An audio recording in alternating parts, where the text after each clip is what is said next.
I left my naked little body laying on a ice cold metal table with the thinnest of sheet on it that was chilled, to all of a sudden, I'm not there. And it wasn't like my other near-death experiences were, I'm kind of like this, I'm astral traveling, or I'm traveling in spirit or something. I'm not traveling in spirit. I'm actually manifesting a physical body in southern India. Hello, passionate listeners and watchers. Welcome to Passion Harvest. I am Louisa, your host. Thank you so much for joining us wherever you are in the world right now. I'm so excited about our guest today, Reverend Bill McDonald. Reverend Bill has had 3 near-death experiences. During one of his near-death experiences, he was embraced by the Mother of the Universe. He experienced future premonitions and visions of future personal and public events which have come true in his later years. He's an award-winning poet, author, inspirational and motivational speaker, film advisor, minister, artist, a Vietnam War veteran, including receiving the Purple Heart, and he is a mystic. This is his story and this is his passion. Reverend Bill McDonald, welcome to Passion Harvest. I'm so honored and excited to have you on the show today. I've been online looking at your previous interviews, and I'm humbled by the company you keep and by the sharpness and the insight in your questions. So now I put pressure on you. Yes, now I'm feeling pressured. Gosh, what I'd love to get started with is, and I know you've had 3 near-death experiences. My gosh, what a soul contract for that. Which one would you like to start with? I know we have a time frame here, but I'm interested primarily, and I think the audience would be, is when you met, as you call it, the Mother of the Universe, and you had your future premonitions, which is fascinating with near-death experiences. Well, there's bookends here. The last one and the first one gave me a preview of the next 50 years of my life. So it wasn't a life review going backwards. Mm-hmm. It was going forward. Opportunities, the future waiting. And the last one was, there ain't nobody had one like that. I mean, it is just, it's out there, and it deals with another whole realm, because, well, we could talk about it. So it depends on where we want to start. Let's start with the first. Do you want to start with the one when you, the first one when you were younger? Oh my gosh, this is getting more exciting by the minute. How did it happen, and what did you experience? Well, picture an 8-year-old boy, never been away from home, mama's boy, all that kind of stuff. And all of a sudden, boom, I'm placed in a hospital. Parents leave, nobody comes back. I'm in an isolation ward because you got communicable disease. I'm in the hospital 1 year. Now think about that. Wow. Nobody's in the hospital a year. I mean, a year is a long time for no accidents or nothing, right? Yeah. So I overheard my parents, my stepdad and my mother, talking to the doctors, and they weren't very clandestine. They weren't very, it's like, I'm laying on a gurney, strapped in a gurney, looking up at a ceiling light, and they're 3 feet away, and they go, we don't give this much chance. You might as well, say goodbye. And it was like, what? What's going on here? So I had about 6 or 7 diseases compounding each other. One falls into the other. You start to get sick, and then it cascades. Mm-hmm. A lung disease and a kidney disease and then communicable diseases. It was just my time to be sick. That's all. Wow. Instead of waiting individually to do all these illnesses, God's gift was, hey, let's get them all over with now. Right? You're take it, embrace it. We'll get it over with. So I go in there my first night, and I'm by myself, and they put me on this chair, metal chair, just in a hospital room, and they take these big needles. I don't know if you've ever seen needles that they use to go into your lungs to extract fluid. Gosh, no. This was 1954, 55, something like that. But they're big, huge needles. Of course, maybe they looked bigger when I was younger, but they were big, and they're jabbing these things in my back and they're pulling these fluids out. I mean, fluids are just coming out because I couldn't breathe. And then they get through and they go, get into bed, and they shut the lights off, and I'm all by myself. First time, I'm 8 years old, totally by myself Oh, in a hospital room. The nurse doesn't go, "Oh, are you okay? Nothing." that's so Nobody, traumatic. and being a child, nobody talked to me like a child. It was sit here. All right, bend over. There was no small talk. So you got to picture that. I'm trying to give you a setting psychologically, Yeah. because at that age, psychologically, there was a lot of stuff going on, right? So I'm laying there that first night, and I really was fading out. I mean, things spinning, things. I'm not doing well, and they were treating me like they didn't expect me to survive. I mean, nobody wanted to get attached. I think that was really it. Nurses, nobody wanted to get attached in any way. So everybody was not doing anything personal for me. It was just like, boom, and they left. So I'm laying there. I have no idea because there's no clock in the room. Curtains are pulled. It's nighttime, total darkness. And all of a sudden I feel light.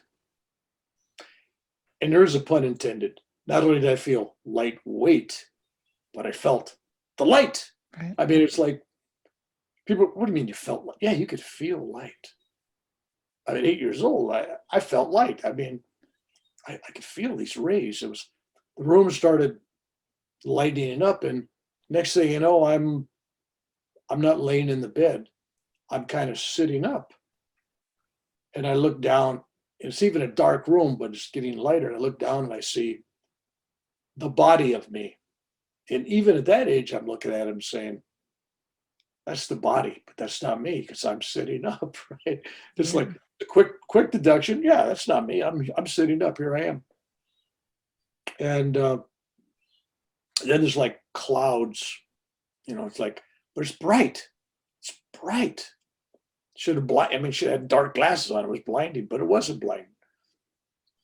And I was feeling my spine was tingling, even though I'm having an out of body experience. I'm having a near death.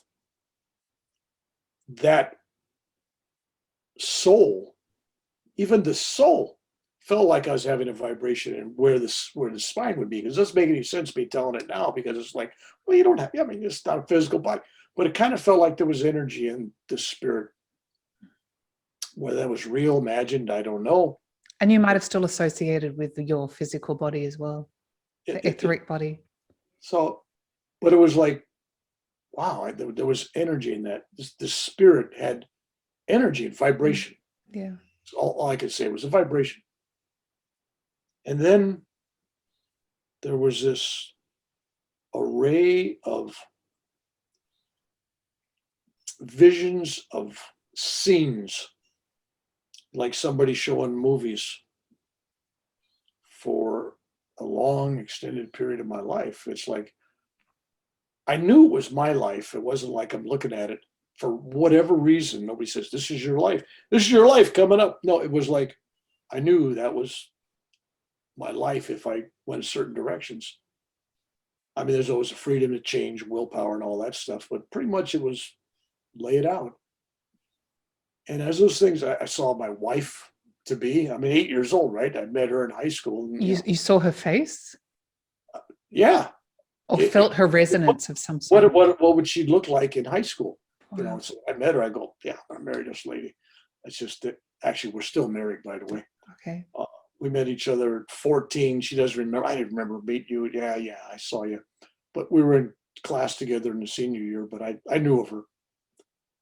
Contrary to her belief that, no, I didn't know you. So we're both over 75. So that kind of gives you an idea. That's a long time to be with somebody, but I knew it was going to happen. I saw where I was going to live. I saw where I was going to work, but I saw these terrible scenes. I saw the Kennedy assassination. I saw I didn't know it was Kennedy. Kennedy wasn't even anything in my mind at that. I mean, 1950s, who knew Kennedy, right? But I saw it was a president, and I saw him getting shot in Texas. Why I knew it was Texas, I have no idea, but I knew it was Texas. Now, everything I saw was pretty accurate, but the Warren Commission, when they did a study, they contradict what I saw. So in my vision, there was more than one person shooting. So I was wrong. Maybe I got that part wrong. The government says I'm wrong. So I'll just let it go at that. But in my vision, there was more than one shooter. And then I saw battlefields. I didn't know it was Vietnam. I didn't have any clue where French Indochina was at. I didn't know about the French fighting the Viet Cong then, and nothing. But I saw helicopters, which I recognized later as Hueys. They weren't even being used then, really, the 50s. So I saw the helicopters, and I saw my place in that war. And I knew that by me being there, I was going to save the life of some children, which turned out to be true, because I ended up later on, when I got into that situation in Vietnam, and I was ordered to fire from a helicopter on this, looked like the enemy, was 30-something children and a priest. And I was charged with mutiny because I refused to fire. And then when they discovered what, and they dropped the charges. But nobody gives you a medal for committing mutiny and saying, no, I ain't doing that. Anyway, so I saw all these things. I saw the future. And while I'm watching that, the strange thing about it was there's two numbers that were flipping around. A 2, 9, 29, and then the 2 would kind of flip. You know, you take a 2 and you kind of flip it around, looks like a backward, looks like 5. Mm-hmm. So it was like 59, 29. So I didn't know what that age would have meant. At times I thought, well, maybe I'm going to die at 29 or have a close call. Maybe I'm going to die at 59. I don't know. Somebody later on said, oh no, that's your Saturn, 29, almost 29 years, almost 59 years. All right, so I just set that aside. And for the next 50 years of my life, until I was 58 and a half, all those scenes that I had, it was like living deja vu. I mean, oh yeah, okay, I've been here, I know what's going to happen. It takes away a little of the edge in your life when, like in battle. Well, I know I don't get killed here because I got these other scenes later on, right? So you can be a hero in battle when you know you're invincible. They're not going to get you, right? Bullets are going around. I got blown up, got shot by a machine gun, helicopter crashes. I know it's okay. Because I've seen it. So, making a long story short, because we got 3 of them I'm going to give you here. So that was the first taste of that. Realized, though, that I was having out-of-body experiences. I was meditating starting at 2.5 years old. As far as back as I can remember, I've been meditating, doing yoga, making up my own techniques. I thought I was making them up until I actually when I was 2 years old, I was making stuff up, like I was taking my fingers, I was pushing my eyes so I could see my spiritual eye, and I put my thumb in my ears and close the sound, and I hear the Om, and I was doing all kinds of crazy stuff like that. And then I was visualizing energy coming through my navel and air circuit. I mean, all kinds of stuff. That on my first trip to India, I met this Tibetan monk who didn't speak English. I didn't speak Tibetan, but he took a hold of me and he sat me down and he spent 3 days teaching me the very things that I already was doing at 2 years old, except I didn't know they had a name, and I didn't know there was such a thing. So anyway, so I'm telling you, there wasn't a vacuum. Having the near-death experience, for some people, would be life-altering, life-changing. For me, it was this is your life ahead of you. Part of the bread. What Yeah, I mean, just me. That's you consider it obviously a gift, seeing these future visions and premonitions. I've always had visions. I've always had premonitions. Well, for example, as a child with my little sister, who's now got dementia, and she doesn't know who I am anymore. But when she was little, 3, 4, 5 years old, we would lay out behind her house on a little hill, and we'd have a contest, who could dissolve the cloud the quickest, and you focus on a cloud and you dissolve it to nothing, right? Or you move it. Oh, I've never done that. That sounds like fun. I've never It's done that. not That sounds hard like to fun. do. No, it really is. It's just a matter of focusing. It's like a magnifying glass. You can have light go through it, it doesn't do anything. But if you pull it back and you focus that light, you can heat up, start a fire. Well, same thing with your thoughts. You're looking at that cloud, you're actually focusing and you're actually heating up that cloud. It's just moisture, right? You can evaporate it, you could move it. Anyways, it's a stupid little trick I learned as a kid. So I come out of that hospital and I saw the future and I realized I better take care of my body. So when I got out of the hospital, I became a vegetarian. The only one in my family, vegetarian. In 1950s, early 50s, being a vegetarian was very, very difficult to do. I mean, extremely difficult. You couldn't go get a fake hamburger at McDonald's, or there was no vegetarian pizza. There was no vegetarian, it was nothing. So consequently, you eat a lot of veggies and pasta, right? Pasta, my mother was Italian. All right. So that changed the course of my life, because not only did I become a vegetarian and meditating daily, and I also decided I'm not going to do drugs of any kind. I'm not doing alcohol. I went 50 years after the hospital, and I found myself at the end of my predictions. There I was in India with no roadmap. But I went there with a friend and said, you go wherever you want, I'll just follow you, right? And we end up hiring a car. We end up finding the ashram that takes care of Babaji's cave, the place where this sacred event, this reintroduction to Kriya Yoga happened. And so I went there, and there was no guides, nobody. The Swami that was running the place says, if you want to go there, you're on your own, because I don't have any guides. Everybody's going to Ranchi for a convocation, including himself. He was going to leave in a day or two. So if you want to go, you got to go. And I'm going to give you some crazy directions. If you can find it, great, you're on your own. He didn't think I'd find it. And I said, look, I've waited 50 years to get here. I'm going to find it. So we left the next day.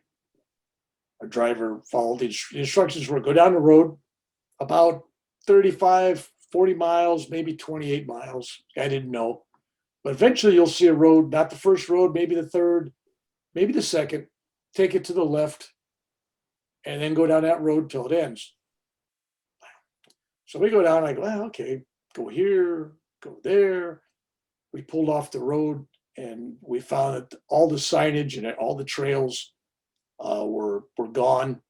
And there was a whole bunch of trails going up this mountain to Babaji's cave. Anyway, make a long story shorter, we got lost going up this mountain. It's in the Himalayas, trying to find the cave. I was suffering from some kind of dysentery. I was having great trouble. I lost 20 something pounds in my first 3 weeks in India. Gosh. So I was weak. And then I was actually dealing with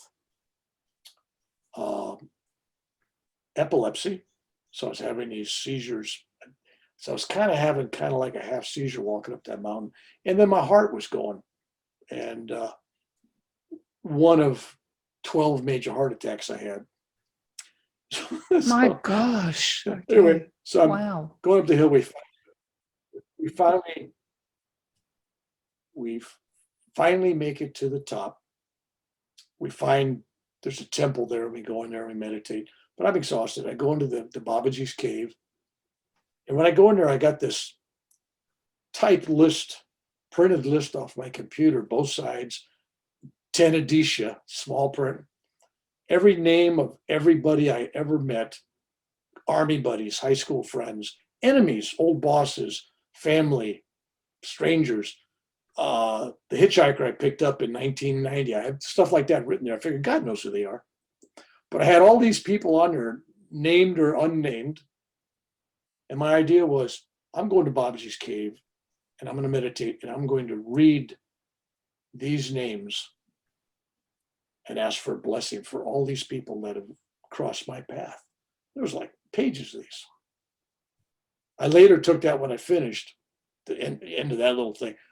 Later, I was on the Ganges River at sunrise after I'm taking this list, all these sacred holy places. And at sunrise on the Ganges, I read it the last time. I set it on fire and burned it till it was just down to my fingertips, and I dropped it and it flew down the river, I guess, to Calcutta.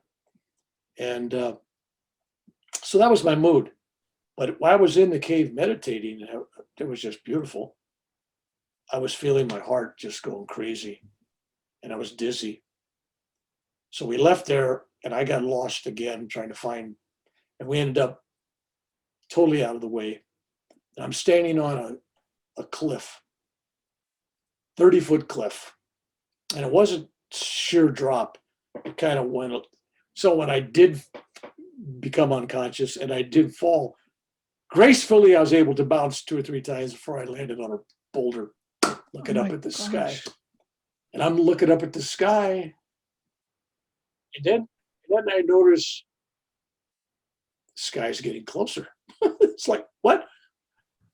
So I look down and there's my bodies laying on the rock, eyes open, not blinking, just laying there. But it was dead. There was nothing going on there. And but I'm looking down at it and I'm going, well, that's cool. Okay, been there, done that before. I mean, I made it to Babaji's cave. That was my goal 50 years before. I made it to the cave. I got to experience it. Okay, if it's time to go, that's all right, right? So while I'm watching this,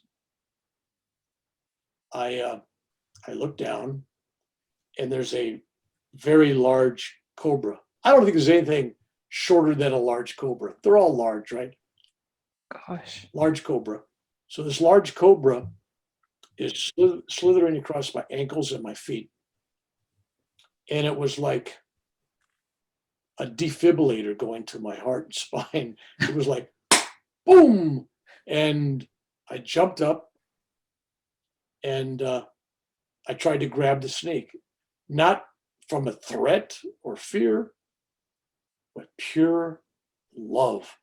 It was like I loved that cobra snake. It was a love that motivated me jumping up. I jumped up, took a breath. My heart was working. Everything was working. I was back. I chased the snake to a little waterfall, slid behind the waterfall, and all it was a wonderful experience. But that was just a little incidental thing. So when I come back and to America, being a typical guy, you have a heart attack, you fall off a cliff. You think you would then go to a doctor. That happened in October. I stayed in India till November, and I didn't go to a doctor for my heart until the end of January. Can I ask you a quick couple of questions about the first two? Sure. Well, I've got more, but I'll just ask you a few. Very interesting about your future visions or premonitions. Are there any that are yet to unfold that you saw? Well, that was for 50 years. Those all happened. Mm-hmm. But it's endless, the visions. Figuring out what's going to happen that's a piece of cake. Anybody can see the future. It's here now. All you have to do, this sounds crazy, but it's really yesterday, the past, the future, now. It's all running. If this was a VCR, let's go low tech. If this was a VCR tape, remember those, right? Maybe you're not old enough.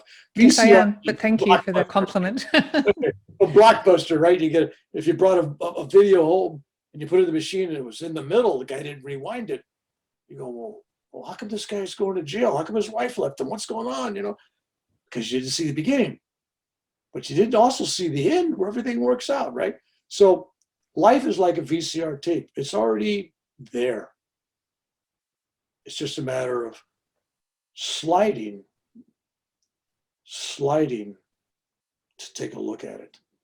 So Yeah, we could talk about that on another interview if you want, but there's future is easy. In fact, my new book coming out, which will be my next book, is called I Still Remember Tomorrow. Great And title. literally, it's getting harder to remember tomorrow because, it's hard to remember where I left my car keys. But knowing future things, piece of cake. Knowing what I have for breakfast today, a lot harder. So as you get older, the future's still easy.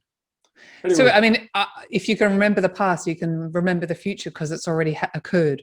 it's all occurred. Just a matter of just looking in. Where do you want to look? And do you have a technique to do this? Yeah, but yeah, let's just let it go. Yeah.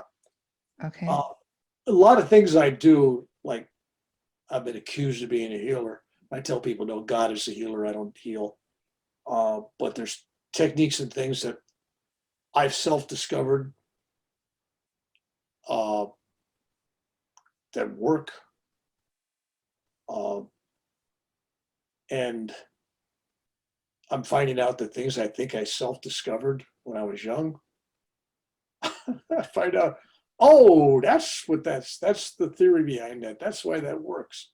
But the bottom line is love is what heals. Love is what changes everything. Love and forgiveness.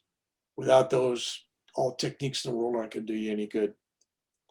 But it's just, we're not here to just go around indiscriminately healing people and seeing the future. That's entertainment, and that's, you think you're helping, but you have to have the wisdom to know when that's helping, when you're interfering with somebody's karma. There's a lot involved there. It's not just a simple thing. So end of January, I collapsed. I was having trouble. Told my wife, I said, I'm not feeling too good. I think I'm going to drive to the hospital. Sure, you're okay? I go, yeah. Guy, I'm having a full-blown heart attack. My gosh. I drive 7 miles to the Kaiser. I get there, find a parking spot. I walk across this large parking lot, still having a heart attack. I get inside the ER, and they got 18, 20 people in the line waiting to check in there. And it's slow, so I'm waiting very patiently, having a heart attack. I mean, I'm not saying nothing. I'm not complaining. I get up there, they hand me a clipboard. Of course, what's the first question they ask you? They don't say, are you having a heart attack? First question they ask you is, do you have insurance? Right. Okay. Yeah, I just happen to have insurance there. So there, I go back and I fill all the paperwork. Then I go to another line that there's maybe 6 or 8 people in. And I finally hand it to this nurse, and she looks at it and she says, it says here you're having a heart attack. She goes, how'd you get here? I said, I drove. You stand in that line? Yeah. Okay. How long did this thing start? I said, hours ago. Yeah. Okay. I'll be the judge of this heart attack. So she puts her stethoscope in, and then she listens to my heart. She goes, oh my God, you're having a heart attack. Next thing there was this white alert, yellow alert, black alert. I don't know, some kind of code this. Next thing you know, somebody's throwing me in a gurney, strapped me down. They're taking a hold. They said, you're having a heart attack. I said, and I'm just like this. I go, yes, that's why I came in. I told you I was having a heart attack. But no, sir, you're really having a heart Oh my attack. gosh. So I go in and the doctor's, he wants to cut, he wants to do everything right. And I said, what kind of deal is this? I said, I'm a vegetarian. I don't drink. I don't smoke. I don't do caffeine, don't do nicotine. I don't do sugar. I don't do salt. I mean, I go to this whole stuff. I meditate, I exercise. And he looks at me, remember that 2959? And he looks at me and he goes, Mr. McDonald, if you hadn't done all that, I would guess from your genetics that you'd probably been dead at 29 instead of getting ready to have your 59th birthday next month. By virtue of me changing my diet from looking at those visions forward and setting up a lifestyle that was conducive to a healthier body, I overcame that liability of having this, body that was ready to do things, DNA wise, genetics. I'm so weak. They put me in ICU for 4 days just to get my strength up to be there for open heart surgery. So they tell me they're going to do open heart surgery. They're going to cut open I don't know if you know anything about open heart. They cut open your rib cage. They disconnect the arteries. They collapse the lungs. They hook up your arteries to a machine, and it oxygenates the blood so you don't have to breathe and you don't have to have a heart pumping. So in all essence, you're dead. The machine is keeping you alive. The machine is keeping the body alive. But you're not breathing and your heart's not beating. I mean, literally. So in essence, it's kind of like death, right? Yes. So that's what I'm told before I go in there. And the guy goes, he says, I just want to warn you though, that, because I asked him about the anesthesia. He says, well, there's only about less than 5% of the people, because we can't give you that much anesthesia when you're on the heart lung machine. He says, yeah, we got a few people say they feel something. Just by him saying that, I knew that was going to be me, right? Yeah, great. All right. So he gives you the shot. I count down from 100. I get to about 97, 96. And I'm gone. I left my naked little body laying on a ice cold metal table with the thinnest of sheet on it that was chilled, to all of a sudden I'm not there. And it wasn't like my other near-death experiences were, I'm kind of like this, I'm astral traveling, or I'm traveling in spirit or something. I'm not traveling in spirit. I'm actually manifesting a physical body in southern India. I find myself standing in a square, a patio kind of thing, brick and stuff, and a courtyard. And I look around and I know this is southern India. I don't know how I know, but I know. And I look over at the temple, and it's got one of those, it's got the bull looking in, at the temple. Like, well, that's a Shiva temple, right? And then one of the first thoughts I had when I'm there standing in the square is, last time I saw my body, I was butt naked. So there's a part of me that's a little bit modest. I kind of look around. I go, oh, I got clothing on. So I figure, well, it's my experience. My experience, I'm modest. I got clothing on, right? I left the other body with no clothing, all cut up. Were you still Bill? Did you still identify as Bill? Yeah, absolutely. It was not a non-me. Mm-hmm. It was me. But it was also me on the operating tables. It was two me's. Wow. That's why this experience is totally different than your normal. I've had two body experiences before. We could talk about that on another show. But so it's not unusual for me to have this happen. But it was, in these circumstances, it was kind of odd, because there I am, transported a long ways away. And so I saw the hill, and I said, you know what? The operation is going to take 6 to 8 hours, they told me.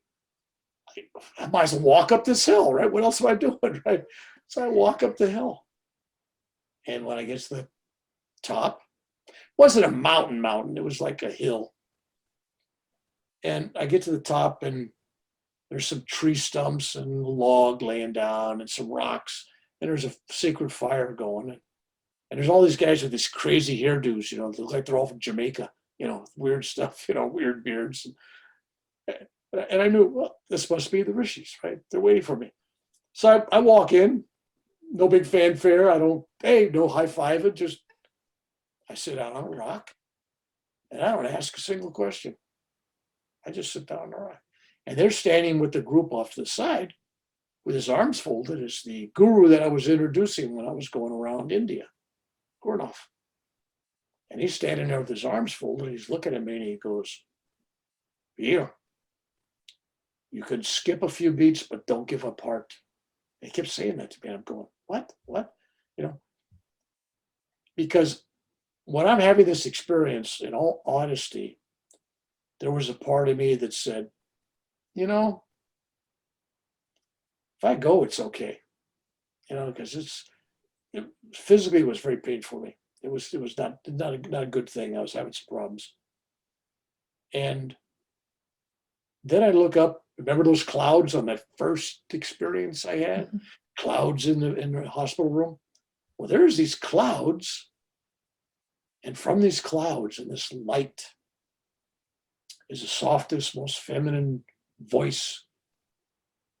I mean, if you were a Hollywood producer, you couldn't produce that voice. It was beautiful.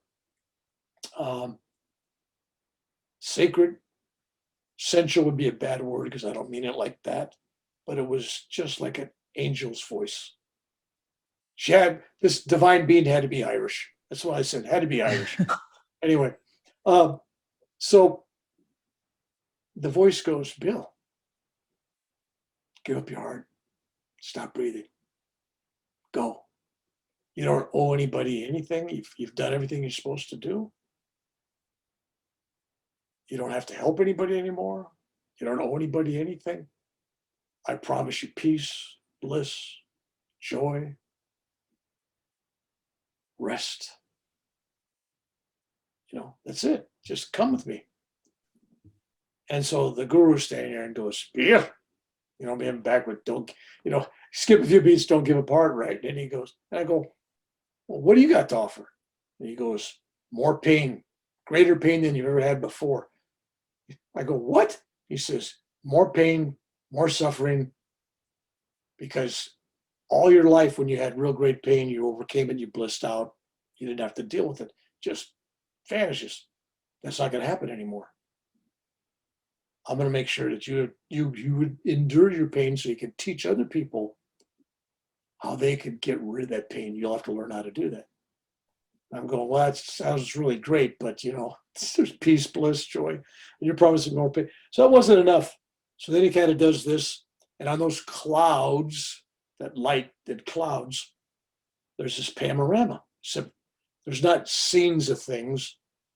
There's a sea of more of an ocean of faces. Men, women, children, even a few dogs, a few cats, a few birds, a few animals. I don't know why, but it was souls, all ages. And it just kept thousands. And he told me, he says, if you go, these people will not receive the gift that you can give them. It may just be a gift of a smile, hope, inspiration, a healing, a teaching, friendship. You may stop a suicide. You may get somebody going on their own spiritual journey. All levels. But if you go, these people will not get the gift. You don't owe them anything. It's a gift. But if you go, none of these people will get anything. Even that wasn't enough. I'm going, Really? promise me more pain. Come on, give me a break here. So I'm having this hassle going on. All of a sudden, while I'm standing that whole time, I feel like hands inside my body. That whole time I'm walking, it's like I feel people doing stuff inside me. So the body I'm in is feeling what the body on the table's feeling. And then all of a sudden, they jump started the body on the operating table. And all of a sudden, I'm in India, and it's like, and I jump out of that body, and I'm on the operating table, buck naked, cold, in great pain because the anesthesia is worn off. And they've just started my heart again. They haven't, put my ribs together, haven't sewn all the stuff together. And it's got another 40 minutes or an hour to go with surgery. And I got a tube down my throat, It felt like my eyes were taped shut. I don't know if that's real or not, but if I couldn't open my eyes, I felt like they were taped shut. I don't know if they do that or not. I have no idea. But that's what it felt like. And I'm in my mind, I'm going, hey guys, I feel everything. Give me a little, something. I'm feeling everything they're So doing. you're feeling all the pain of the operation. All of it, putting the staples in the chest. And you couldn't scream or cry I couldn't out. scream. I couldn't say nothing, but Oh my it's gosh. almost an hour. It's hard to tell time when you're laying there, but it felt like forever. It was an hour, man. I'm going, this. And then finally I'm in a recovery room, and then they finally take the tube out, and the throat's sore and everything. But so then over the next 10 days, I have 5 blood transfusions. It didn't go well. Congestive heart failure, everything's filling up. I'm dying. And every time I go to sleep or I rest or I nap, I have that, I'm back in India again. Full scale, my body is back in India, not a dream. I'm back in India again. I'm on the hilltop. I'm not walking up, I'm just at the hilltop. And I'm having that same conversation over and over. You could skip a few beats, but don't give up heart, right? I'm going, So it was like 10 days of that. Finally, I'm getting ready to go down for emergency procedure, and it's like 10:30 or 11 o'clock at night. And they got me on a gurney. They're moving me out of my room, and the phone rings. I said, I got to answer that. I got to answer that. And they go, no, no, no. I said, no, I got to answer that. I made a big stink, and they gave me the phone. And I heard this voice go, Bill, this is Gurnoff in India. And I'm thinking in my mind, I only know one Gurnoff. I mean, how many Gurnoffs do I know? Yeah, that one. Oh, okay, Yeah. great. So then the next thing he says just knocks me out. He goes, Bill, you could skip a few beats, but don't give up heart. I'm going, what? What? And then he goes, just to get my attention, he goes, Bill, I've just sent 100 people up to the Shiva temple at the ashram. I told them to go pray for you, your energy, because I told them I was going to heal you. Now you don't want to embarrass the guru, do you? And that was it, the end of the call. Click. I'm going, okay. So he pulled the trick. Wasn't enough I'm going to come back and help people. Wasn't enough I got grandchildren, wife. It was like, I'm going to embarrass the guru, so I better not die. Yeah, not a good way to end. So that, in a nutshell, trust me, everything I told you, I could spend 3 days telling those same stories because there's so many Layers. and so many edges to it. Bottom line, it's all about love. And every time I have one of these experiences or an out-of-body experience or anything else, it always comes back to love. Love is what makes it all happen. So I'd like to talk about anything else, but that's the near-death experiences. And you can see that pretty much takes up all your time. It does. We might have to have another episode, but just when you talk about love, do you mind just clarifying when you say it all comes down to love? What does that mean? I mean, We can explore that a bit more. Answered every problem, answered every question, the answer to everything. It's love. In the beginning, there was love, nothing else. Before light was created, before sound was created, before the darkness was dispelled, there was always love. And love is the creator. And when you love, truly divinely love, you become close. That's when you get close to being in partnership with the creator. You already are one, you just separated by your ego, but you're in partnership with the creator when you love and love others. And when you see all others as yourself, and if you see yourself as God as well, then you see God in everybody, including your enemies. And if you see God in everything and everybody, including nature, if you saw the ocean as God, how dare you pollute it? How dare you cut down those trees unnecessarily? With no empathy and sympathy for that tree going down. Don't just, if you're going to use it for a house, bless the tree, pray for the tree, hug the tree. Don't kill it in anger or disregard. Everything is alive, which gets me to one of my last videos I posted, if you got time for a short story, because this illustrates love and it illustrates healing. It's about a month ago, I bit into what was supposed to be a pitless prune or a date, I guess it was. And it wasn't. It had a pit in it, and I broke 3 teeth. My Boom. gosh, you're a hard biter. Yeah, this looks really good. And it went, boom, 3 teeth. One of the teeth, because I got the x-rays, I got them posted, half the tooth went down into the gum, right directly into the nerve ending. So it was instantaneously nerve damage. So it was quite painful. But when things happen to me, I don't go, damn, darn, how come I'm a victim? I got to get this. It was like, well, this is an interesting gift God has given me. How will this turn out? How will this turn out, right? So I just let it go to the universe, right? I tried dentist office, and no dentist in California, dentists are booked up. I mean, they're crazy. They don't even return a telephone call. So that was on a Wednesday. Finally, on a Friday morning, after not sleeping 2 days and not eating, because it's painful just to breathe, just the cool air would hit the nerve. And I called some guy up an emergency number. I said, I don't know if it's emergency, but I got 3 broken teeth and I'm in pain. I've called him up like 5 in the morning. He wasn't happy. So I show up, x-rays it, examines it. He looks at it and he goes, you're right. You got 3 broken teeth. And I go, Doc, yeah, okay, I know that. That's why I came. So, well, yeah, well, when can you fix them? And he goes, this was over a month ago, right? We're in what? This is June? July 29th, maybe August. So okay, I'll deal with that. So I said, all right. So I left. I go home and I practice something I learned when I lived in Hawaii. When I was talking to you privately earlier, I was talking about I was being tutored, mentored, instructed by an old kahuna. And he taught me about everything, including every part of your body, has spirit, has intelligence, and responds to love and responds to hate. So if you hate a part of yourself, you could cause illness. If you love parts of yourself, you could create just the opposite. So I thought about that. I thought, you know what? I'm always telling people love heals and everything. So, but I wasn't looking for a healing because to me, God gave this to me, this injury. So I'm not going to go to God and say, you know, I don't like your gift.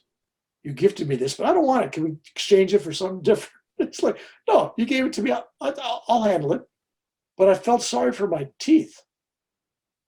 So I kind of grabbed onto my jaw and I visualized my teeth and my gums. And I said, mentally, I'm sorry. I'm so sorry I hurt you. I apologize. Forgive me for hurting you. Thank you for the wonderful service you've given me for 75 years. I love you. And I repeated, I love you, I love you. I don't know, minutes. Put my hands down and I was sitting in the chair. I think it was right here, actually. And I was sitting in the chair. And then I realized there was no pain. I don't know when it dissipated, but it was like, as soon as I started, I loved you, sometime between then and when I thought about it, there was no pain. I thought, well, that's kind of interesting. I mean, it was still broken. There was no pain. So I had an urge to call my friend in London. So I called my friend Steve in London, who I didn't know at the time had just terrible dental pain, and he couldn't get into his dentist right away, and he had to have his extractions and stuff done. So I just call him up and I go with the video call, and I go, Steve, let me tell you the story. So I told him the story. He didn't say anything, and then we hung up. And I talked to him a few days later. He says, you know, Bill, when you were telling me that story about what you did, when we hung up about 20 minutes later, my pain went away. Then I told somebody on the East Coast, a woman, had been complaining about her shoulder. It was like locking up. It was been pain for 10 years.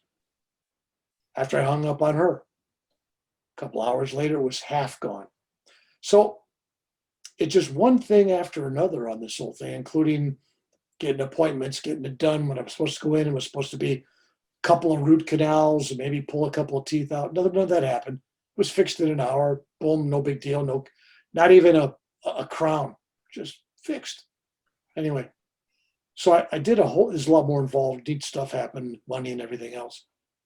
So I did a video on that and I posted it. Within 12 hours, I had 4 people send me private messages that they got healed from watching the video. And I was disappointed because I wanted them to get healed because they did what I did. They just watched the video and it happened. So I'm telling them, no, do the video. It's not me. It's not my energy. It's do this. I want them to learn to self-heal. And since then, there's probably 40 to 50 people that have been in contact. It's only been up 2 or 3 weeks, but about 40, 50 people have been affected by that video.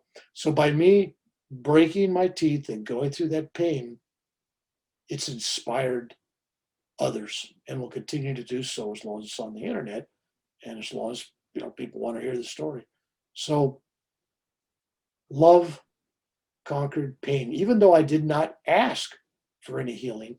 I didn't ask for anything. I didn't ask for reduction of pain. It just, I loved my teeth and my teeth loved me back. That's such a beautiful story. And for anyone that's listening or watching, all your details will be in the show notes, but where can people find the video and where's the best? Okay, Reverend Bill McDonald, if you go to YouTube, you will find a channel. If you just go on YouTube and put Rev Bill McDonald on there, you'll find several hundred videos that other people have done of me, like the one we're doing now. But you'll also find 125 or so that I've done that are on my channel. But the other ones are out there. They're great videos. And if they want to go to my website, which will take them all kinds of places, www.rev, but no dot, revbillmcdonald.com. And if they want to go to Amazon, they can find all my books. And my new book's coming out next year. Can I ask you two final questions? If you well, they're not simple questions, but they're just I guess relevant, and I feel people will be asking them. What would you say to, well, it's very common, what would you say to people that are afraid of death? Afraid of death? Yes, afraid of dying. Fear is the opposite of love. That, I think a lot of people know that theoretically, but it really is the opposite. Fear is like one of the most wasted energies, and it is an energy. It's a negative energy, and it robs you. There is no death. But then if you listen to me long enough, you realize that I'll tell you, there is no birth. There is no incarnation, therefore there is no reincarnation, therefore there is no dying and going on to the other, because there's only one, the Creator. This is all the Creator's dream, but people can't handle that. So let's just say you live, you die. You don't really, nothing dies. Things change. You change, you evolve. And I got a lot of stories that I could go into on that, but basically, there is no death. There is no death. There's a change of consciousness, and it's instantaneous. Anybody can die. In fact, everybody will die. There's nothing novel or unique about it. Oh my God, if I die someday, yeah, if you die someday, everybody dies. I don't want to spoil the plot. A spoiler alert, no one's getting out of here alive, but you never really die.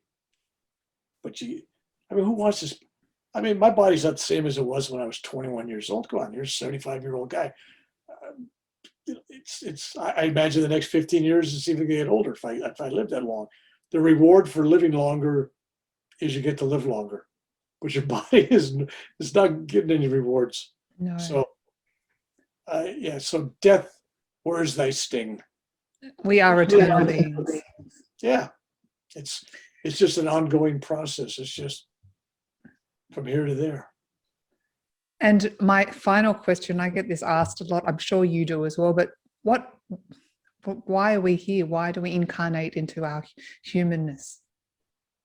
All right, so ultimately, what is your purpose? Because I just go down that thing. We're all Perfect. God. Yep. So we could say, well, what was God's purpose in creating us? And that's a question I can't answer. But He did create us, or she. We think we're here. Force or the light, love created us. I'm looking at this thing and I'm thinking the only reason we're here is to learn to love, not be loved,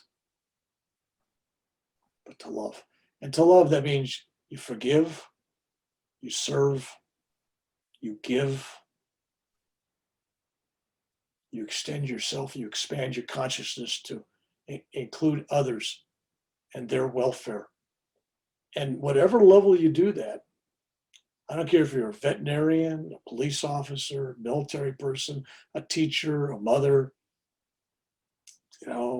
cable guy, whatever job and whatever place you're at, where God has planted you, serve from there. You don't have to win a Nobel Peace Prize. You don't have to invent a cure for cancer. Just smiling for an unloved child, being a friend to somebody, being there for an old person, picking up litter, helping clean the planet. Whatever your passion is, do it with love. Amazing, beautiful answer. And what a wonderful way to end the show. I had to throw passion in. I'm sorry. Of course, We no, thought that's show about passion. So yeah, whatever you're passionate. that's great. Well, Reverend Bill, thank you so much for being on Passion Harvest. We might have to do another episode, or we could do hundreds actually, but you're such an incredible wealth of information. So thank you so much for being so open and honest today. If you liked this episode, please give it a thumbs up and please do subscribe for weekly passionate inspirational interviews.